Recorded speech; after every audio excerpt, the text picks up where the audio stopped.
We will start the video shortly after that. First off, my name is Jeremy Smith. I am with the Los Alamos Creative District. I am the curator and events manager. This being one of our events, virtual for 2020, hopefully not beyond, but we'll see. And I had the pleasure of working with a number of the board members from the Los Alamos Little Theater to do this project, video tour of the inside of the building, some of the dark and scary places that most of the public have probably never seen. And I was really excited to see some of those corners where they hide props and store costumes and some of the history to go along with that. So I hope everybody does enjoy the video as we go, and I will start with Tomas. Hi, I'm Tomas Farish. I'm currently the Vice President of the Los Alamos Little Theater Board. I'm a relative newcomer compared to most of these folks. I've only been involved in Little Theater since 2015, and I prefer to be on stage rather than back.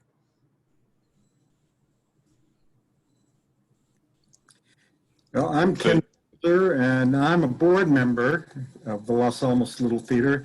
I've been involved in theater since I was 13, but I moved permanently to Los Alamos in 1974, and this was the first organization that I joined upon arriving in Los Alamos. And I've been involved, I've been on the board off and on all those years, and served as president, vice president, and been mostly backstage, but occasionally on stage as well. In fact, I think the last show I was in was I Love You, You're Perfect Now, Change, and that was directed by one of the other panelists who will introduce himself later.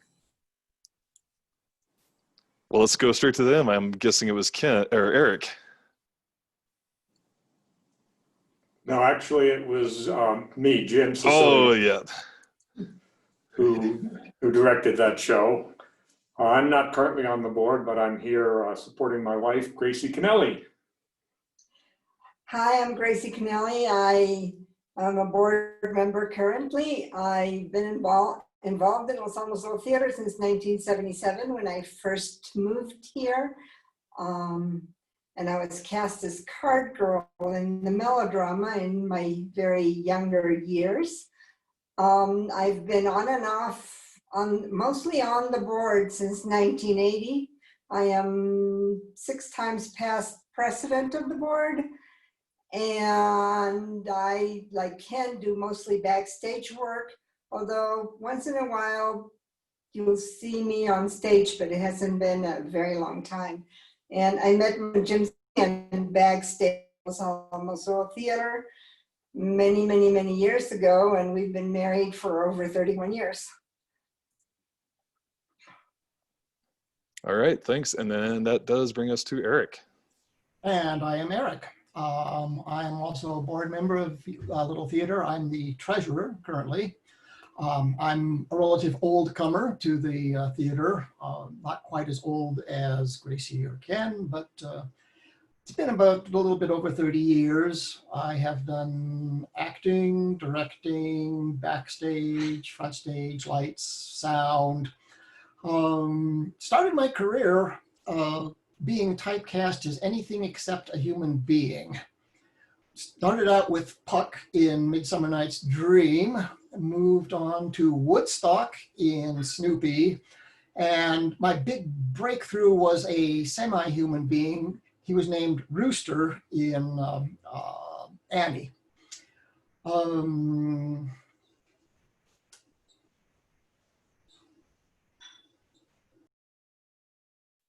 right, thanks, Eric. That's very interesting casting you have going on there. And you forgot to introduce your friend behind you. Oh, yes, right. This is my friend, the groundhog. We call him Ernest.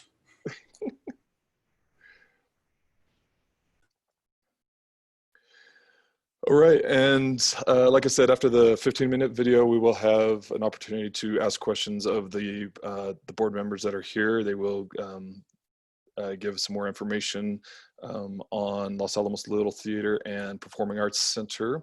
A quick reminder, I am recording this in its entirety, so it will be able to be viewed later at your leisure. I will now start the video. I'm just going to share it from my desktop. Hopefully there's no glitching that's happening with the sound or the video. If that does, I may switch over to the pre-recorded YouTube video. The volume is a little bit lower probably than what you have set now. So if you can't quite hear it, just go to your computer settings and turn up the volume a little bit. There's a few times where it jumps in that volume. I apologize, my first time to film and edit video, a new fun experience for me, but once again, my first product, so please bear with me on that. So like I said, 15 minutes of video, and then we will come back to the panel for Q&A. With the question and answer, and I'll talk about this after the video as well. You'll have the opportunity to send in chats, but I'll probably also, if there's an option for you to raise your hand, then I'll unmute you as an attendee, and then you can ask your questions directly to the panelists. So for now, switching to video, and enjoy the show.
Hi, I'm Ken Milder. I'm a member of the Board of Directors of the Los Alamos Little Theater.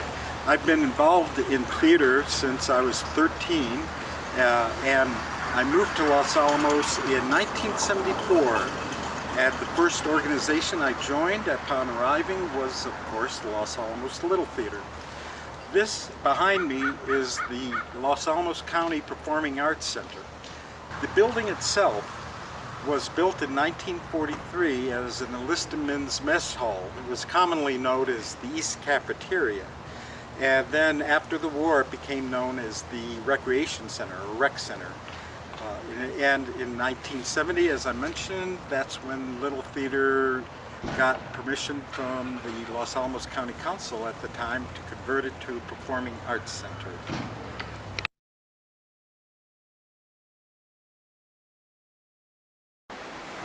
This building is owned by the County of Los Alamos, and it's managed on behalf of the county by the Los Alamos Little Theater.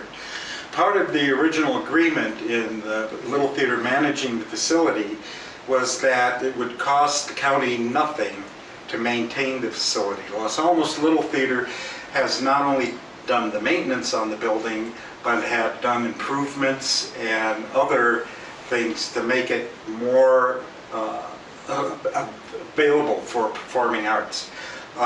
In the recent years, the county has wanted to get more involved in some of that maintenance, especially the major maintenance. The building itself is now part of the Manhattan Project National Historic Park. So, being that, the county wants to keep it as close to its original structure and look as possible.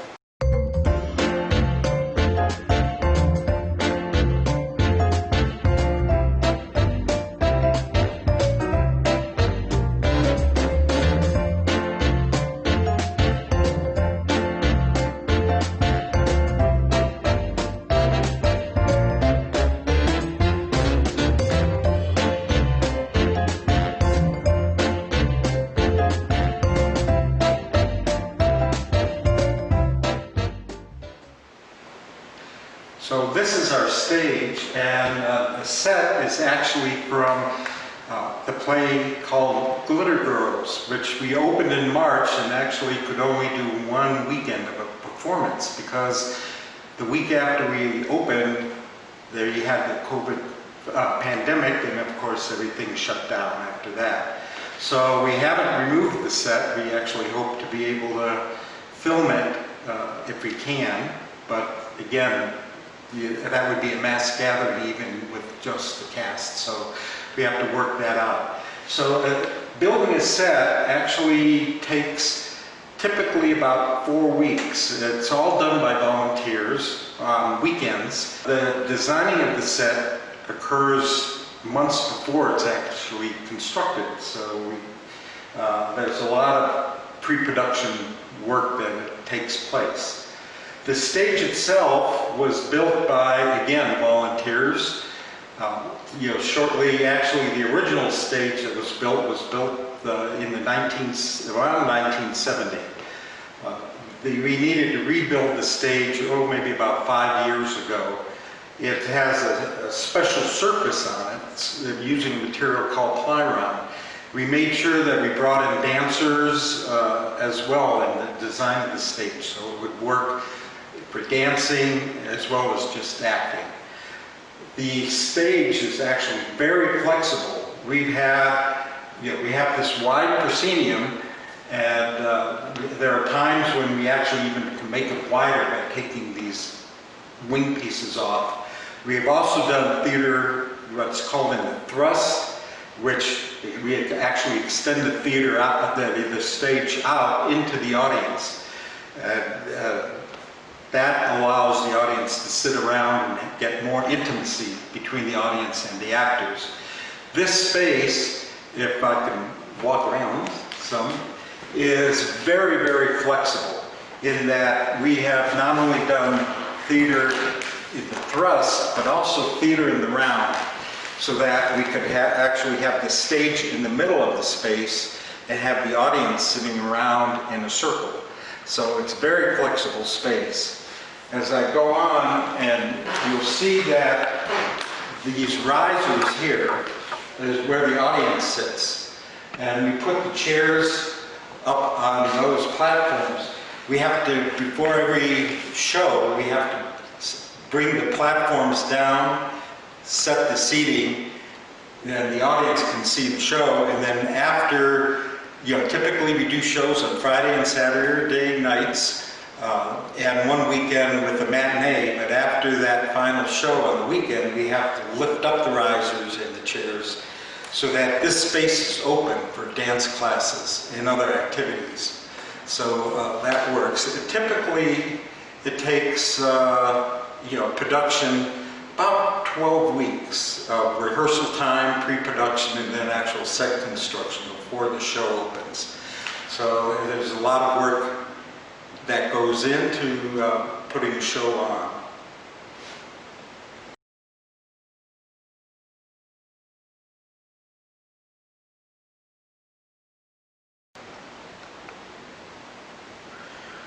The Little Theater member who built the lighting system and also built the lights themselves was really ingenious in the way he did things.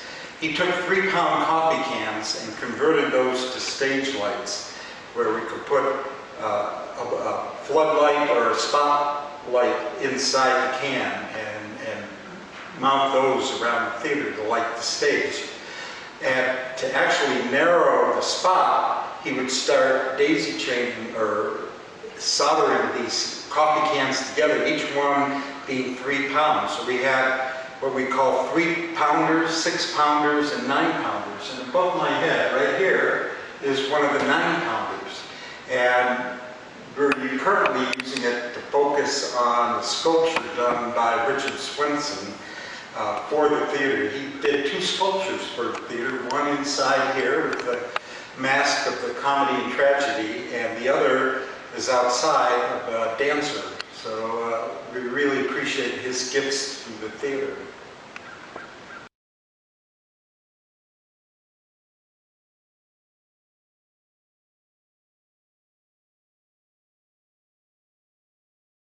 This is the backstage area where we build all the sets, and during the shows, cast members will wait for their entrance back here to go on stage. When this was a recreation hall, there was a dividing wall that could divide the space into two for different activities. When the Little Theater took over management of the theater, they took those panels and put them up to create a wall so that we would have our tool room in here. And this is where we have tool storage, paint storage, and other equipment stored in that area.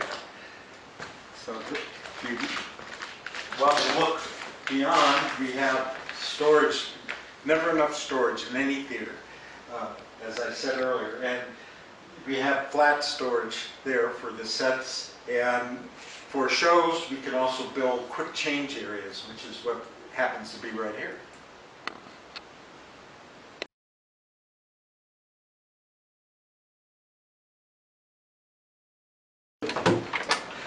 So this is our makeup room, and also we have our dressing rooms here. This was one of the first areas that the Little Theater improved when we took over the building in the 70s, early 70s.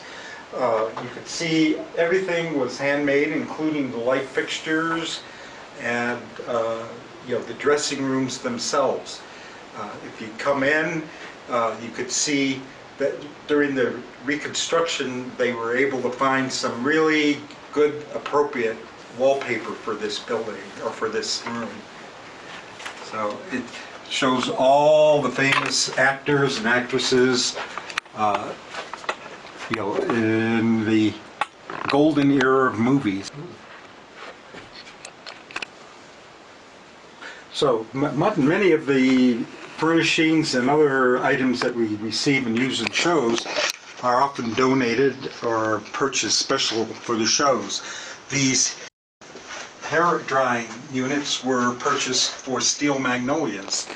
And of course, after the show, they have a purpose. They can be used in here when people have to have their hair done for performance.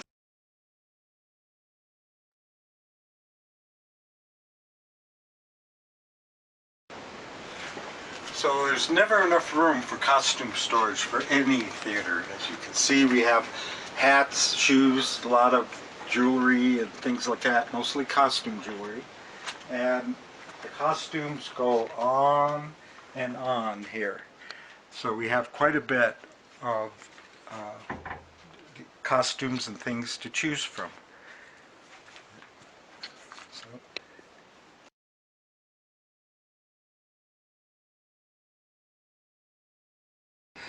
Los Alamos Little Theater has an ample supply, of course, like any theater, of a script collection and many, many theater books as well. Everything from how to act, acting to directing.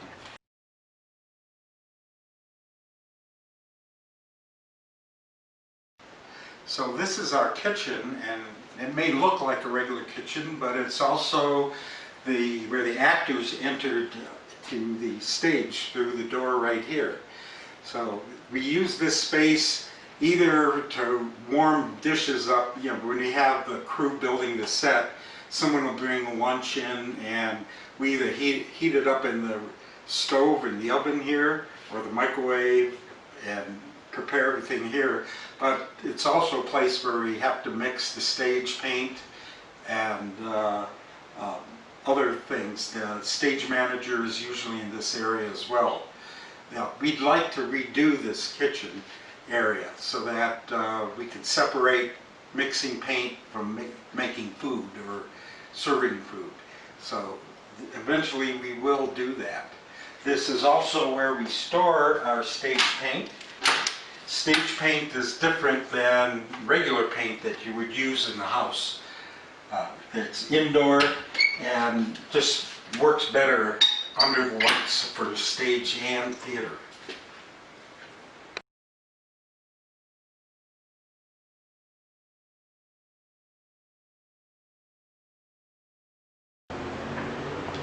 This is the boiler. Actually, when we first got the building, This boiler was originally coal-fired, and then sometime, I'm thinking the 50s, I'm not exactly sure when, it was converted to natural gas. Except it was very inefficient, as you can imagine, because it was a steam boiler. The building was heated by steam, and I had been told that this boiler also heated the downtown shopping area as well. So there were steam pipes that went underground, and as long-time Los Alamos residents know, that there are old steam tunnels underneath the shopping center over here. So you know, we would love to be able to use this space for additional storage, but it would be very expensive to remove this boiler.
Can you guys hear that starting again?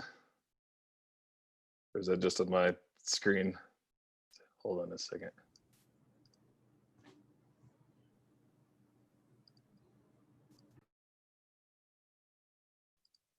All right. Am I back on? You're back on. All right, good. Sorry, I accidentally started the video again, so I was hearing the intro music one more time. And it looks like I'm not going to have a future career in film and editing, so I'll be with the creative district for a little bit longer, but that's good. But that was fun. It was, like I said, it was my first time filming and editing, and obviously I need a little more work with the sound, but I was really excited to get behind the scenes and see some of those parts. I hope everyone else enjoyed the few pieces that we brought to you. We are now going to open it up to the panelists to add anything else they would like to about the Little Theater, about the Performing Arts Center, about being a board member for the Little Theater, where you get actors for the shows, volunteers for the shows, and then we'll open it up for questions from the attendees. So would anybody like to start? Yeah, we are completely a volunteer organization, and we love to have more people come in and participate. Look at the Los Alamos Little Theater website to get information on hopefully upcoming shows, where we have a show planned for New Year's Eve, but whether or not we'll be able to do it, I don't know yet. We'll see. But hopefully we'll resume regular shows in 2021. But if you're interested, go to the LALT website, and we can always use more people on stage, backstage, and helping with set construction, all sorts of things. Yeah, the website for Los Alamos Little Theater is lalt.org. So, and we'd love to have you. You know, unlike many other community theaters, you know, we're totally volunteer. Some community theaters have hired staff, and we do not. So we appreciate the help. And if you're interested in volunteering, that's wonderful. We have a policy that's always been in existence as far as casting shows, that every show must have open auditions. So we do not precast for any show that we do. Yeah, that's great. That's really amazing. I have a quick question about that. So who selects, say, the director and the stage manager for those shows? Are they typically board members that are doing that, and then it goes into the open casting? Okay, that's another thing. You know, every community theater is a little different on how they structure things. For example, you know, all of the selection of, you know, set designers and, you know, if you have a musical director, if you're doing a musical, for some theaters, that's the responsibility of the board of directors. For us, it's the director proposes the show and gets a producer who helps in selecting who does the production work on the company. So that's how we operate in our theater. I saw Gracie had her hand up. I didn't know if she wanted to add anything. You have to unmute, Gracie, if you do.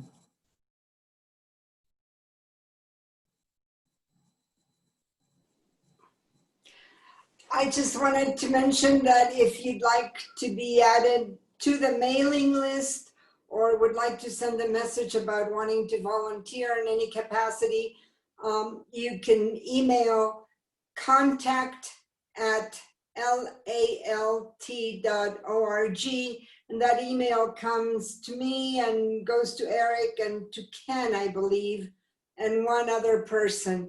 So we can add your name to the mailing list or answer any specific question. You can also address the board directly, and you can find that information on the website. But for specific questions, contact@lalt.org will reach us. Great, and I'll add that to my website where it talks about this On Tap series. And those contact information. So if anybody is interested, that'll be available through the Creative District website by the end of this week. So yeah, that's great. Great to know. Who can talk about donations? Would that be Eric, the treasurer? That's what I'm interested That would be a good bet. Yes, right. We'd be very happy to take donations. As you might imagine, our revenue from shows has been rather small this particular year. We fortunately have a fairly good reserve, so we're gonna make it through the year. But we would gladly take donations, and I will personally send you a letter acknowledging it because we are tax deductible. Your donation is tax deductible, I should say. And the best place to send it to would be Post Office Box 211, Los Alamos, New Mexico. And yes, a little theater. That way the post office has two ways of figuring out who we are. So the other thing, some people also would like to donate items, and you know, if we can store them, as you saw in the video, we are very tight for storage space. So you know, if we cannot use or have a place to store items that are donated, we often we find out if other theaters can use those items and give those items away. But you know, we appreciate some things that people often, costumes and old clothing, you know, like somebody had donated. Gracie could probably speak to this better than I, but we've had some people donate clothing from the 1940s, which is really nice to have when we're doing period pieces. So we appreciate those donations as well. And if you wanted tax deduction, you'll have to, when you donate, give us your name and address, and we'll acknowledge the donations. Also, it'd be good if you put if you're donating an item, some sort of a price on it that we could then send off as being part of your donation. Right, so I was going to add a value to it so that Eric can put it in his donation. Yes, we do have some very interesting costumes, and we have some costumes that have been eyed by collectors that we'd rather keep ourselves, that people have generously donated, that are put away in our costume room. They may or may never be seen on stage, depending on the show and the era, but they're interesting costumes indeed, some dating back to the early 1900s. We also do rent costumes to people who need them for other productions or whatever. I think it's about $25, is it, Gracie? Well, we lend costumes only for the performing arts, not for your Halloween party or the next dress up parade, but only for the performing arts. And actually there's a deposit of $10 per item with a $50 minimum. So if you take out one item, it's going to be $50. If you take out 5, it's 50, and then on up 10 per item. But that is fully refundable if the costumes are all returned, cleaned. They have to be either dry cleaned or washed, and in the same conditions that they went out. So no tears, no rips, no alterations, no sleeves cut off. So if they're returned like they went out, you get your full money back. So, and speaking of renting, this is a county-owned facility. The Performing Arts Center belongs to the county. It's managed by Los Alamos Little Theater. So we do rent the space. However, we're limited to only renting it to performing arts purposes. So we can't rent it out for weddings or other things like that. And it's subject to availability. Since we do 5 shows a year when we're not in the middle of a pandemic, and like Ken said on his introduction, there's about 6 to 8 to 10 weeks rehearsal time and about 4 to 6 weeks set building time. So if you put that into the context of a whole year, there is not a lot of time when the stage is totally free that can be used by someone, because they're either building sets, rehearsing, taking down sets, or in the middle of a production. So it is self-limiting in that way. Yeah, we are looking to try and expand our repertoire in the summertime when we're usually dark. And the problem is, of course, that the theater gets very, very warm in the summertime. We don't have air conditioning. We do have ceiling fans and other ventilation. But if people are interested in using the stage for shows during the summertime, after our last production, just let us know. If you don't Propose a mind show. the heat. Yeah. All right, great. Thanks for the additional information, everybody. I am now going to ask any of the attendees if they have additional questions for the board members or myself. You can raise your hand, and I will allow you to talk, or if you just want to send a chat in the chat box as well, I can read those to the panelists. So any viewing have questions for the panelists? While they're typing or thinking about those, I am interested. I have a question. So Ken did mention switching the lighting from or to LED lights, and that's a pretty pricey changeover. You can't do it all at once. And I'm curious about is there like a short-term plan to purchase those lightings? How much how much of the operating costs just come directly from shows, fees, and is there an opportunity for people to donate specifically to lights or to more stage props or anything like that?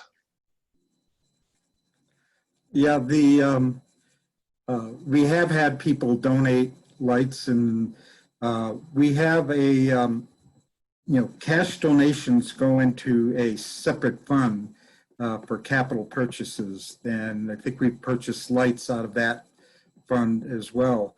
We have a plan, or I should say we aspire to getting more LED lights.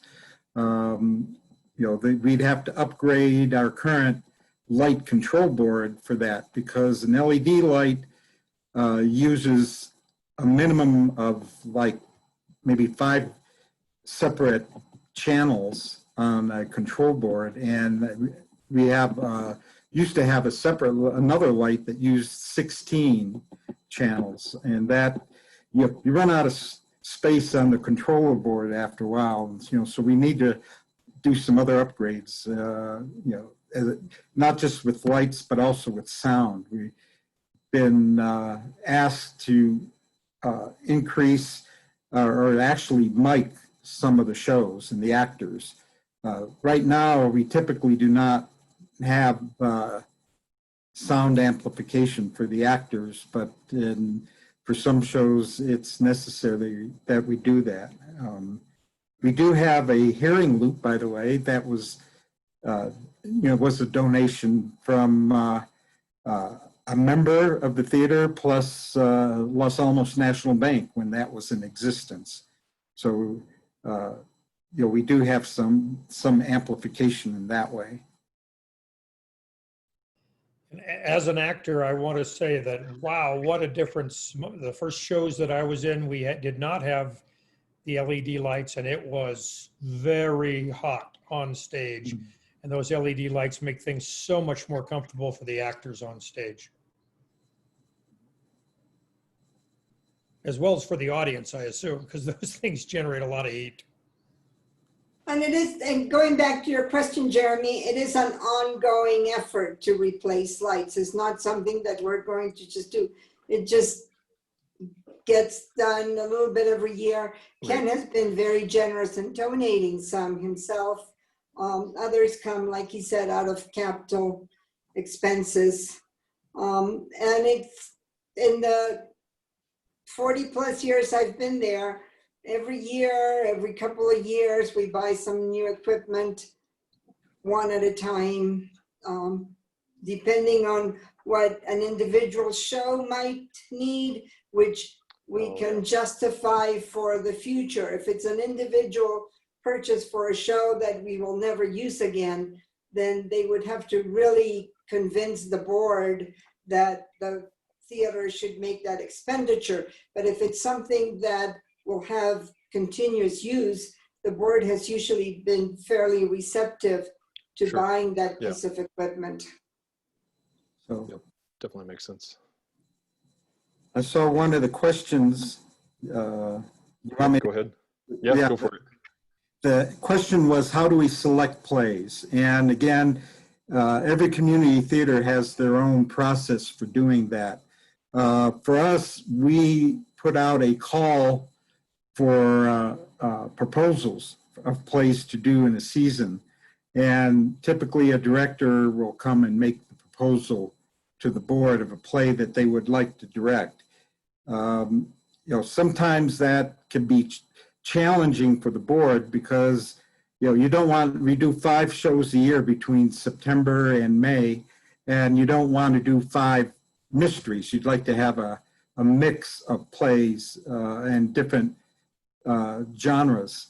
So some other theaters that I'm familiar with, they have an actual selection committee that selects the plays for the season, and then they go out for a call for proposals from directors who might want to direct the shows that have already been selected and approved by the board. And that guarantees a balanced season. But for a small community like ours, you might not have enough directors who want to direct those shows that are being proposed. So, it's a trade-off for us as well. But in Albuquerque, Musical Theater Southwest, that's how they operate.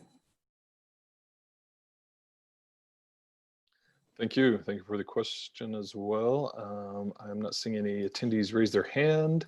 I'm not sure if that's just not happening or if you don't have any questions, but I would like to know about being a board member. How many board members do you have? Is there term limits? Is the board pretty heavily involved in the volunteer work as well as acting and directing, of course? Oh, do you want me to answer? I can answer and everyone else can pipe in. Currently, we have 10 members on the board. And the way it's structured is the president, they're elected, 7 members are elected every year.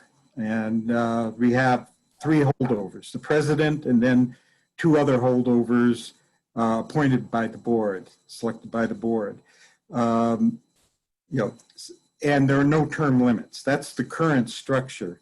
Last year, we hired a consultant to look at the organization of the Little Theater, and she had suggested that typical boards have like a 3 or 4 year terms limits, and with the rotation, so you rotate people on and have term limits as well. That way, you get new blood and new people involved in the operation of the theater.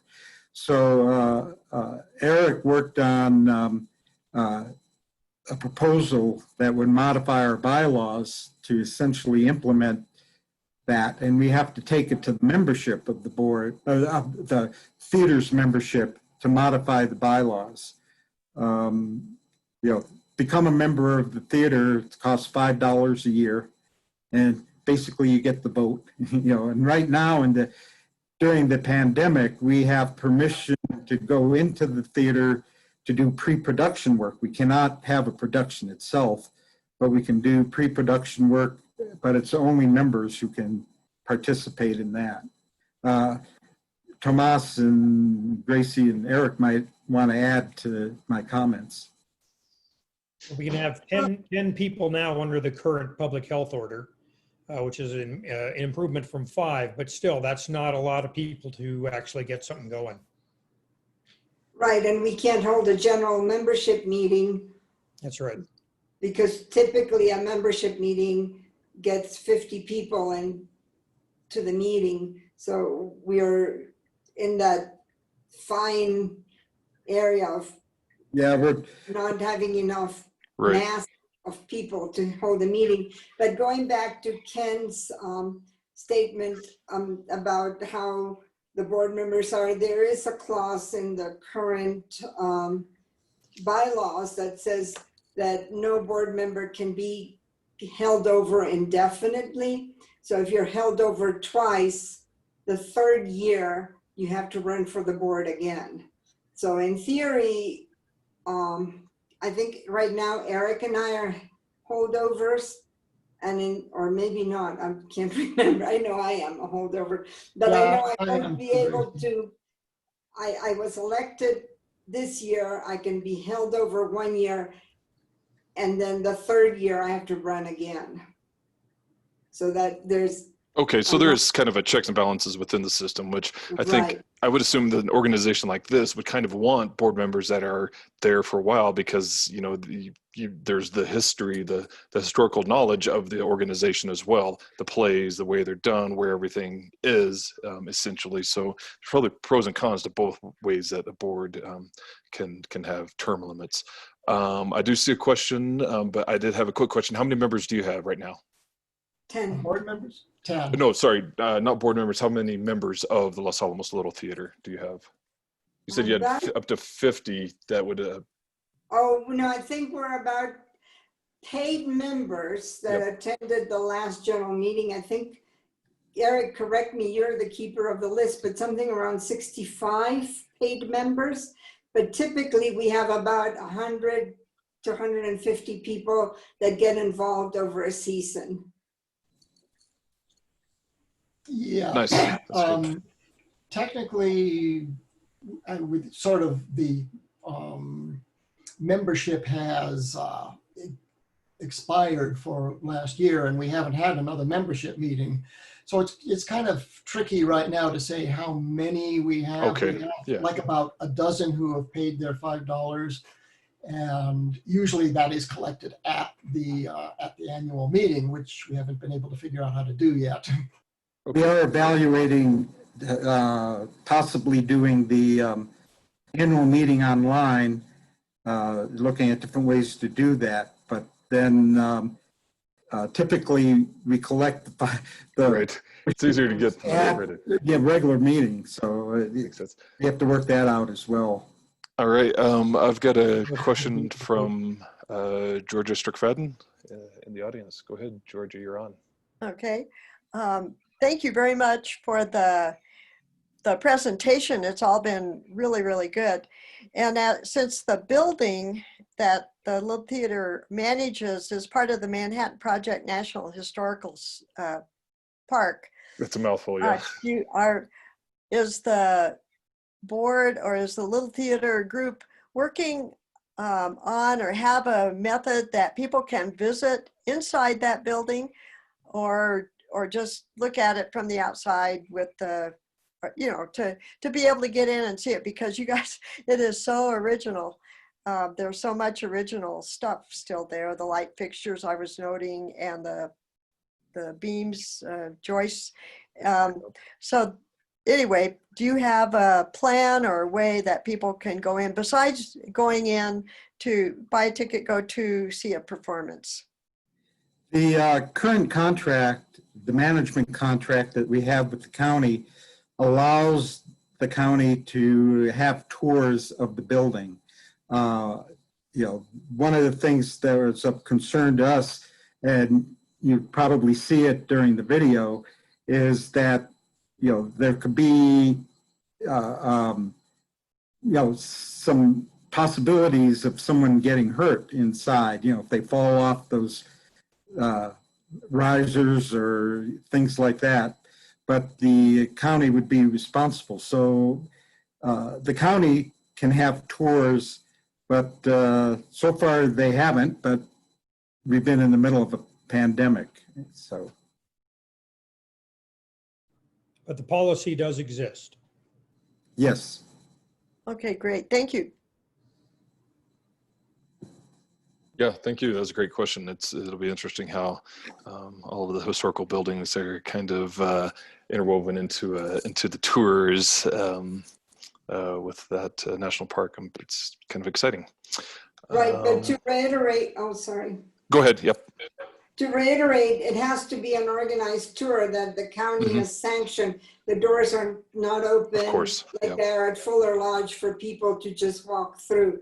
Yeah. So it has to be. It'll take some coordination. Pre-scheduled, organized tour, right, right. Okay, as you know, the Historical Museum does offer walking tours. Well, when we go off of all the sequestration and stuff.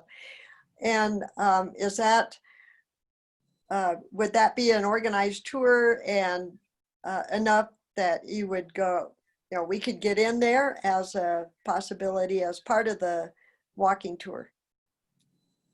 Actually, that's a good question. We,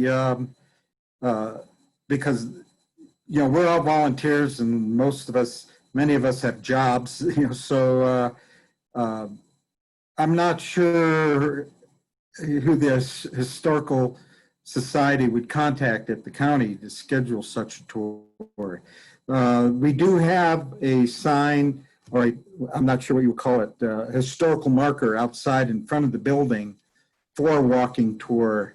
And there's a QR code on that people could use to listen to the history of the building in a little bit, but that doesn't get them inside. So, but you raise a good question, something that, we need to check with the county so that you and others in the Historical Society knows who to contact for such tours.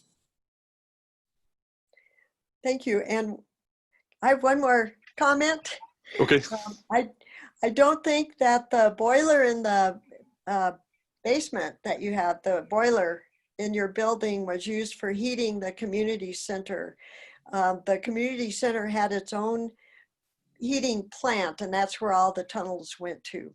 But those old steam boilers I know are gigantic, so you may have thought it did, but the community center wasn't built till 1948.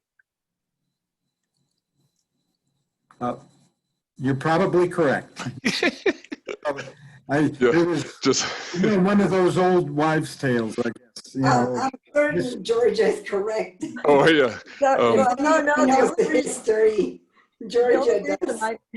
The only reason I would know that is my dad worked for the Zia company, and he ran the community center steam plant. Oh yeah. So yes, that boiler is huge. The image on the film didn't do it justice at all. I mean, it's probably 10 feet tall, at least 10, 12 feet tall, and another 12 to 15 feet deep, and looks like it's solid steel. So yeah, that's definitely going to be a project to get that out of there. I used to be on the Art and Public Places board, and to me, it's just like, let's get this thing out in front of one of the buildings and, clean it up so it's not a danger to the community, and be like, here is a piece of art that used to be a historical piece of one of the buildings. I think that'd be a really cool project to Not do. a bad idea. Good. Well, thanks. Thanks. Georgia, were you one of the kids that used to run around in those steam tunnels? Was he talking about? Yeah, that was directed towards Georgia. Eric was asking if you were one of the kids that ran around in those steam tunnels under downtown. My dad was, pretty strict about not letting us in those tunnels, but if we, once in a while I got to. All right. Any other questions for the board from attendees? Any board or panelists have anything else to add that they want to talk about?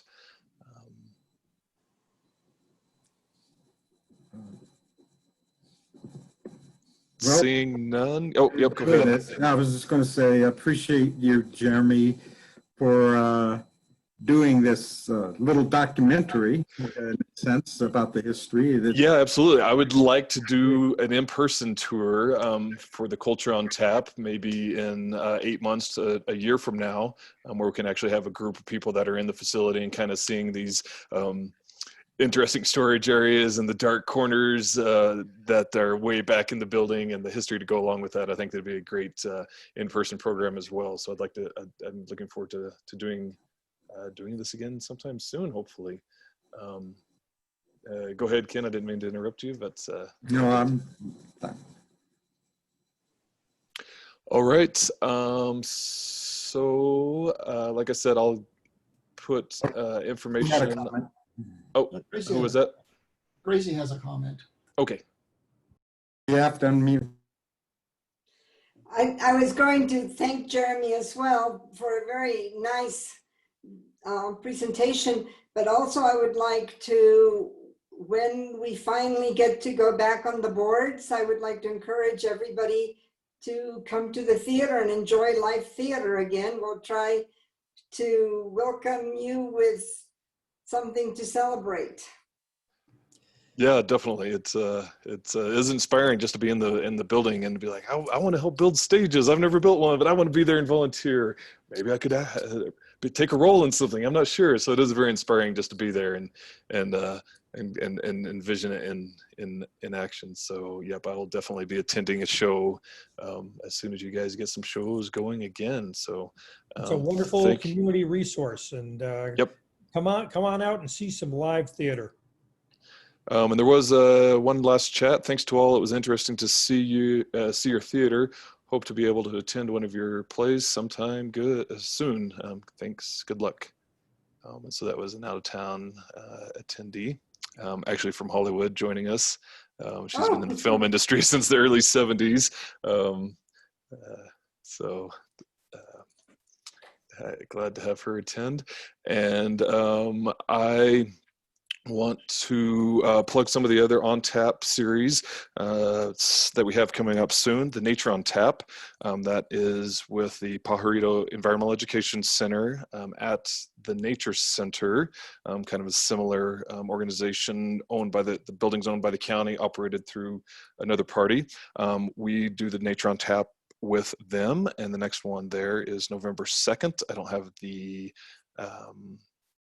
topic yet, but we got a few months till that is ready to go. Next month, September 17th, we do have History on Tap, and we actually have Amy Slaughter, who is in the audience, joining us.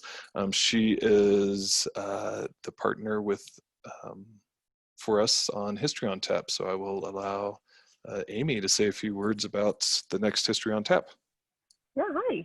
Thank you all for the great presentation. It was great to see you online. It's been great with the Historical Society to partner with the Little Theater on some projects in the past, and look forward to being able to do that again in the future.